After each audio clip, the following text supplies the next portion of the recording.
କାଲି କାଲି ବସ୍ଭୋ ଏହି ତିନୋଟି ଶବ୍ଦକୁ ତିନିଥର ପଢ଼ି ଦିଅନ୍ତୁ। ଗ୍ୟାରେଣ୍ଟି ଦେଉଛି ସେ ନାରୀ 5 ମିନିଟ୍ରେ ତୁମ ପାଖକୁ ଆସିବ, ଯାହା ଚାହିଁବେ ତାହା କରିବ।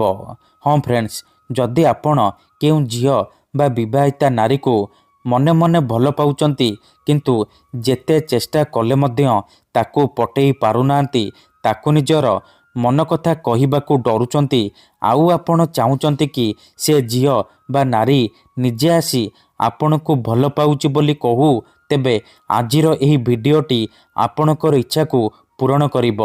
କାରଣ ଆଜିର ଏହି ଭିଡ଼ିଓଟିରେ ମୁଁ ଆପଣଙ୍କୁ ଶିଖାଇବି ଏମିତି ଏକ ମହାଶକ୍ତିଶାଳୀ ତିନୋଟି ଶବ୍ଦ।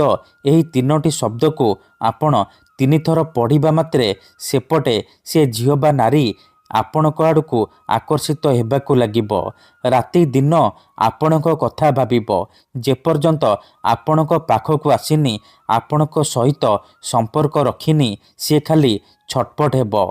ଏହି ବଶୀକରଣ ସାହାଯ୍ୟରେ ଆପଣ ସୁନ୍ଦରୀରୁ ସୁନ୍ଦରୀ ଝିଅ, ସୁନ୍ଦରୀ ପଡ଼ିଶା ଘର ଭାଉଜକୁ ମଧ୍ୟ ପଟେଇ ପାରିବେ। ତାଠାରୁ ନିଜର ମନ ମୁତାବକ କାମ ହାସଲ କରିପାରିବେ।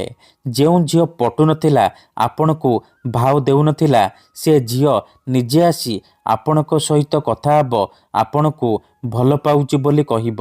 ଯେଉଁ ବିବାହିତା ନାରୀ ବା ପଡ଼ିଶା ଘର ଭାଉଜକୁ ଆପଣ ଦିନରାତି ଭାବୁଛନ୍ତି, ସିଏ ହାତ ଧରିକି ରୁମ୍କୁ ଡାକିବ, ଯାହା ଚାହିଁବେ ତାହା କରିବ। ତେବେ ଏହି ବଶୀକରଣ ଆପଣ କିପରି କରିବେ, କେମିତି କରିବେ, ଚାଲନ୍ତୁ ଜାଣିବା। ମନେ ରଖନ୍ତୁ, ଏହି ବଶୀକରଣ ବିଧିକୁ ଆପଣ କେଉଁ ବି ବାରରେ କରିପାରିବେ, କିନ୍ତୁ ଯେବେ ବି କରିବେ ରାତିରେ ଶୋଇବା ପୂର୍ବରୁ କରିବେ।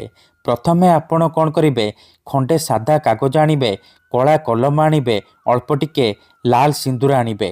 କାଗଜରେ ଆପଣ ପ୍ରଥମେ ସେଇ ଝିଅ ବା ନାରୀର ନାମ ଲେଖିବେ, ଯାହାକୁ ଆପଣ ବଶରେ କରିବାକୁ ଚାହୁଁଛନ୍ତି। ତା ତଳେ ଆପଣ ତିନୋଟି ଶବ୍ଦ ଲେଖିବେ, କାଲି କାଲି ବସ୍ଭୋ। ଏହି ତିନୋଟି ଶବ୍ଦ ଲେଖିସାରିବା ପରେ ସେ କାଗଜରେ ସିନ୍ଦୁର ଲଗାଇଦେବେ। ତାପରେ ସେ କାଗଜକୁ ଭଲ ଭାବରେ ମୋଡ଼ିକି ଡାହାଣ ହାତରେ ମୁଠେଇକି ଧରିବେ, ଆଉ ସେଇ ଝିଅ ବା ନାରୀକୁ ମନରେ ଭାବିକି ଆପଣ କାଲି କାଲି ବସ୍ଭୋ ଏହି ମନ୍ତ୍ରକୁ ଆପଣ 21 ଥର ପଢ଼ିବେ। ପଢ଼ି ସାରିବା ପରେ 5 ଥର ଝିଅର ନାମ କହିବେ, ଯାହାର ନାମ ଆପଣ କାଗଜରେ ଲେଖିଛନ୍ତି। ଏତିକି କରିସାରିବା ପରେ ସେ କାଗଜକୁ ନିଜ ମନି ପର୍ସରେ କିମ୍ବା ପକେଟରେ ରଖିଦେବେ। ତାପରେ ଆପଣ କ'ଣ କରିବେ, ଶୋଇପଡ଼ିବେ। ସକାଳୁ ଉଠିବା ମାତ୍ରେ ଆପଣ ସେ ଝିଅ ବା ନାରୀକୁ ଯେମିତି ସାମ୍ନାରେ ଦେଖିବେ, କାଲି କାଲି ବସ୍ଭୋ ଏହି ତିନୋଟି ଶବ୍ଦକୁ ତିନିଥର ପଢ଼ିଦେବେ।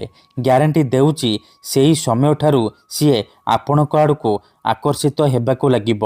ଧନ୍ୟବାଦ।